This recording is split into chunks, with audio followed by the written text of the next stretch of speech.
The courtroom felt like it was holding its breath. The air was thick, pressing against my chest like a vice, as if even the walls knew the truth was about to destroy something sacred. I gripped the wooden bench so tight that the grain cut into my palms, grounding me in the moment I wished I could escape. Across the room, my wife, Laura, sat perfectly still. Her face calm, her hands folded neatly in her lap, like this was just another day, another appointment, not the end of our life together. Before I tell you what happened next, if you've ever trusted someone so completely that their betrayal cracked you open from the inside, make sure you subscribe. Because what you're about to hear isn't just my story, it's what it feels like when love turns into proof. The judge's gavel hadn't even fallen yet, but I already knew. 6 months of suspicion had led me here, 6 months of nights where Laura came home smelling faintly of cologne that wasn't mine, her laughter quieter, her gaze distant. I'd told myself I was overthinking. That she was stressed from work. That marriage gets hard sometimes. Because that's what love does, it convinces you that pain is just patience wearing a different face. But the truth started small.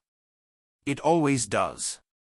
At Sophie's 5th birthday party, Mark, Laura's co-worker, showed up. Uninvited. I told myself it was nothing, but when he bent down and Sophie threw her arms around him, calling him Uncle Mark, with the kind of ease that only comes from familiarity, my stomach twisted. I couldn't sleep that night. I kept replaying Sophie's curls, her smile, the shape of her eyes, how none of it seemed to match me anymore. That's when fear became obsession.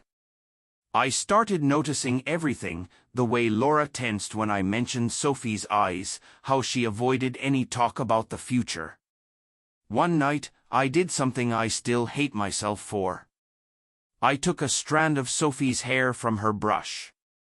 One from Laura's. And I mailed them off for a DNA test. I told myself it was just to quiet the noise in my head. But deep down, I already knew the storm had started. The envelope came 2 weeks later.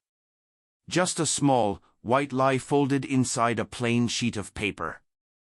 99.9% probability of non-paternity. I read it 3 times, each word hitting harder than the last, until the world blurred and I could barely breathe. Sophie, my little girl, wasn't mine. And Laura had known. I sat in the car outside the post office for a long time. When I finally walked into the house, she was in the kitchen chopping vegetables, calm as ever. "You're home early," she said without looking up. "Laura," I managed, my voice barely a whisper.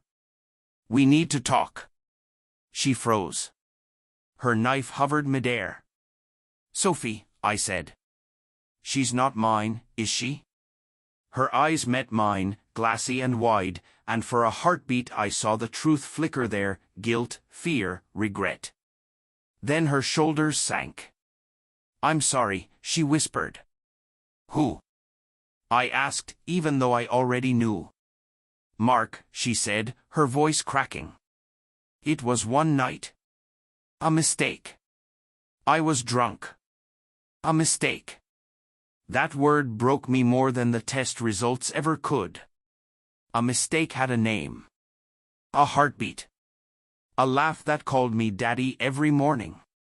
I wanted to hate her. I wanted to scream. But all I could do was stand there, hollow, while Sophie's laughter floated in from the living room, bright, innocent, untouched by what was breaking between us. Weeks blurred. Tears, fights, silence. Laura begged for forgiveness, said it meant nothing. But the damage had already been done. You can't rebuild trust when the foundation's been swapped for lies. So I left. Filed for divorce. Packed my life into boxes that smelled like her shampoo and the echo of our home. And now, here I was, sitting in court, waiting for the gavel to fall. The judge's voice cut through the silence.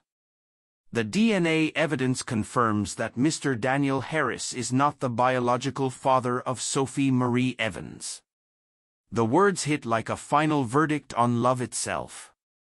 Laura broke then, her body shaking, her sobs echoing through the room. I should have felt vindicated. I should have felt something like victory. But all I felt was loss. Not just for Sophie, but for every morning I'd spent believing I was her father. For every bedtime story, every hug that felt like home. The judge kept talking, legal terms, financial details, but I didn't hear any of it. I was somewhere else. In that house. On that porch swing. Listening to Sophie's laughter. Wondering how something that pure could come from so much betrayal. As the gavel came down, I looked at Laura one last time. Her face streaked with tears. And I realized something painful but true: I didn't hate her anymore. Because hate still means you care. I just felt empty. When I stepped outside, sunlight flooded my eyes, sharp and blinding. Somewhere out there, Sophie was waiting, still calling me Dad. And maybe, no matter what the papers said, that was still who I was.